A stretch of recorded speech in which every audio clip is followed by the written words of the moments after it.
Assalamualaikum warahmatullahi wabarakatuh. Salam sejahtera, salam sehat buat Anda dimanapun berada, pemirsa.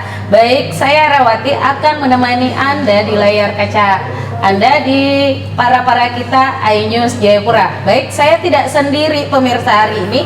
Saya ditemani dua narasumber saya, yaitu pertama ada Bapak yang baru datang dari Jakarta. Kebetulan beliau adalah ketua umum, pemirsa.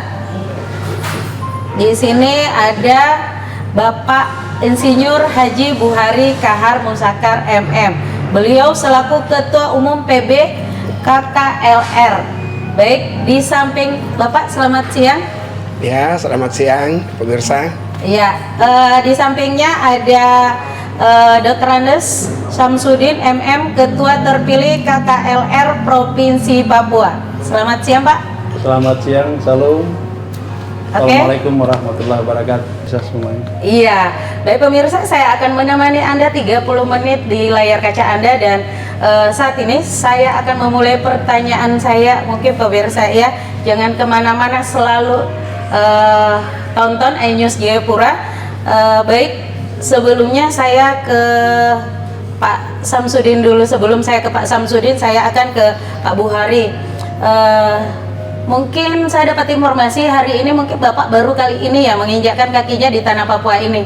Bagaimana kesan-kesannya Bapak melihat pemandangan di Papua? Ya, makasih sekali. Ya benar, ini baru pertama kalinya saya datang di Jayapura.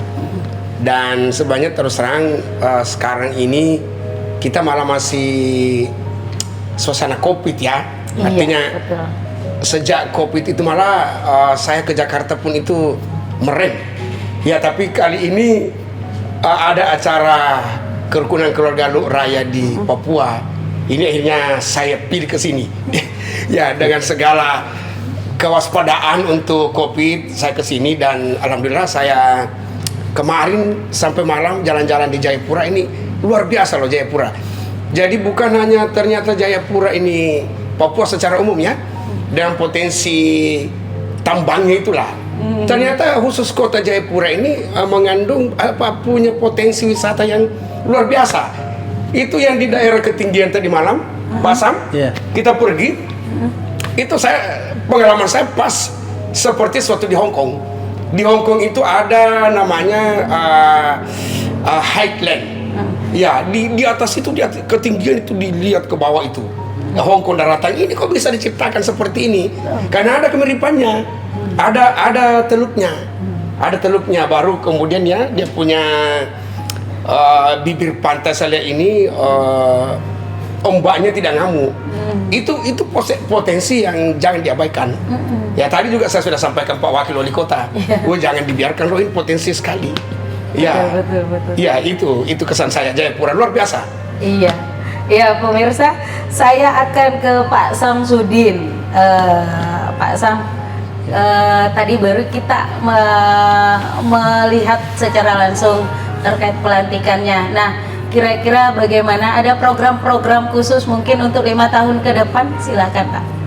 Baik, terima kasih. Tentu karena ini adalah sebuah lembaga atau organisasi kemasyarakatan, maka kemudian yang kita layani adalah warga yang bagian dari masyarakat kota maupun Papua secara keseluruhan.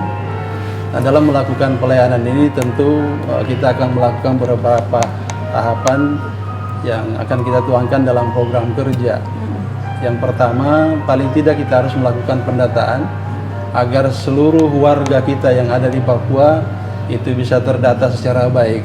Karena dengan base data inilah kemudian nanti kita bisa menyampaikan informasi kepada publik, lebih khusus kepada pemerintah kita selaku pelayan publik, agar supaya keputusan-keputusan yang diambil itu menjadi tepat karena adanya informasi yang kita sampaikan dari kerukunan keluarga luruh. Ya.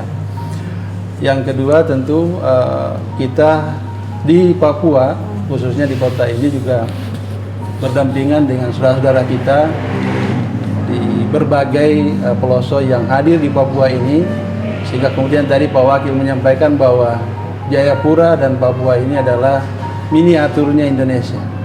Karena dia miniatur, maka seluruh etnis, seluruh suku seluruh anak bangsa itu ada di Papua dan Jayapura ini, maka kemudian yang kita ingin lakukan adalah bagaimana kita berdampingan dengan saudara-saudara itu, tidak kemudian bersinggungan satu dengan yang lain, tetapi kita mengedepankan saling menghormati, saling menghargai, seperti yang ada di dalam tema kami tadi. Istilah Pak Wakil lagi-lagi karena beliau juga adalah orang Bugis, itu adalah S3. S yang pertama itu adalah Sipaka Inge. Kalau kita lupa, maka kemudian tugas kita sebagai pengurus untuk saling mengingatkan, baik secara internal KKLR maupun antar dan inter paguyuban yang ada di Papua dan Kota Jayapura ini. Yang kedua adalah kita sipakatau. Ya, sipakatau itu menghargai satu dengan yang lain. Lagi-lagi kemudian yang tua tentu menyayangi yang muda kita ajarkan untuk menghormati yang tua. Yang ketiga, S ketiga adalah sipakalebi. Ya, sipakalebi itu hampir sama, menghargai tadi itu.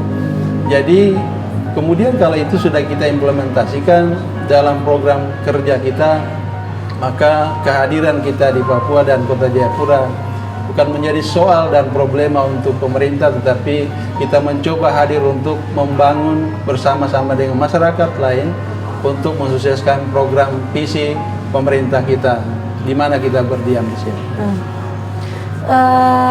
Tema kali ini Pak ya dalam pelantikan itu ada 3S Pak ya. Yeah. Bapak memiliki ide tersebut untuk mengangkat tema itu, apa tujuannya Pak? Sesungguhnya memang tema itu adalah sebuah falsafah yang sudah tertuang di dalam ADART kami. Kan begitu Pak, gitu kalau tidak salah. Kami di seluruh pelosok yang sudah terbentuk wilayah dan cabang di kabupaten kota, kami mencoba untuk mengimplementasikan itu, tentu saja kemudian menyesuaikan dengan kondisi daerah masing-masing, di mana setiap daerah itu kan berbeda, ada namanya kearifan lokal. Jadi kemudian kita tidak bisa memaksakan keinginan dan kehendak kita di sini, karena barangkali saja ada hal-hal yang bisa bersinggungan lagi-lagi kalau kita memaksakan itu. Jadi kita hadir, bagaimana kita mengadopsi tentunya kearifan lokal yang kita komunikasikan dengan kita sinergikan dengan program-program yang memang sudah dalam petunjuk ADART kita. Oke. Pak Buhari, apa pesan dari ketua terpilih dan pengurusnya mungkin untuk 5 tahun ke depan seperti apa Pak? Ya, tentu secara kelembagaan beliau Pak Sam dan teman-teman pengurus adalah pembawa amanah ya untuk organisasi. Dan tadi apa yang disampaikan Pak Sam bagaimana menyatu dengan berbagai elemen, saya kira seperti itu. Saya ingin bertanya apa yang tadi saya sampaikan bahwa siapakah sebenarnya warga kerukunan keluarga Luk Raya yang ada di Papua atau yang ada di Jayapura ini? Siapakah mereka? Mereka adalah warga Papua, mereka adalah warga Jayapura. Kebetulan asal usul orang tuanya, asal usul mereka dari Luk Raya. Dan itu memang kan kearifan budaya kita memang di Indonesia, tak bisa lepas dengan apa namanya ya, asal usul. Tetapi dua inilah. Jadi sekali lagi bahwa keluarga-keluarga warga KKR Raya memang ini warga Jayapura, warga Papua. Ya. Nah, oleh karenanya saya sebenarnya harapan saya memang ya lebih, kalau orang dari Luk Raya sebanyak itu sudah terbiasa yang namanya kehidupan kehidupan yang harmonis antar etnis yang berbeda ya. Karena di sana kan banyak, ada Jawa, ada Bali, ada Lombok, macam-macam di sana sudah terbiasa. Ya. Lanjut Pak. Tapi kemudian saya kira saya malah lebih tertarik kalau kita lebih ke namanya pembauran. Jadi sebenarnya seperti tadi yang saya bilang ya, kalau ada warga KKR Raya yang mau kawin, ya tidak usah balik kampung kawin di sini saja dan kawin dengan orang Papua. Iya. Jangan kawinnya di sini, cari juga orang dari sana. Iya. Itu kan berarti tempat kawin ada di Jayapura. Betul. Ya, jadi ini dalam semangat keindonesiaan. Sebenarnya kalau itu bisa terwujud itu lebih menyatu. Dengan tujuan untuk mempererat persaudaraan, Pak ya. Bahwa tentu memang ada perbedaan-perbedaan. Baik. Ada tentu perbedaan-perbedaan, tapi pelan-pelan. Ya, Baik. ya pelan-pelan mungkin akan ada titik temunya. Baik. Ya, gitu, Bu. Baik, Pak Buhari, mungkin kita ini dulu break dulu, Pak Sam, kita break dulu, dan pemirsa jangan kemana-mana, masih tetap stay di depan layar Anda, tetap di para kita.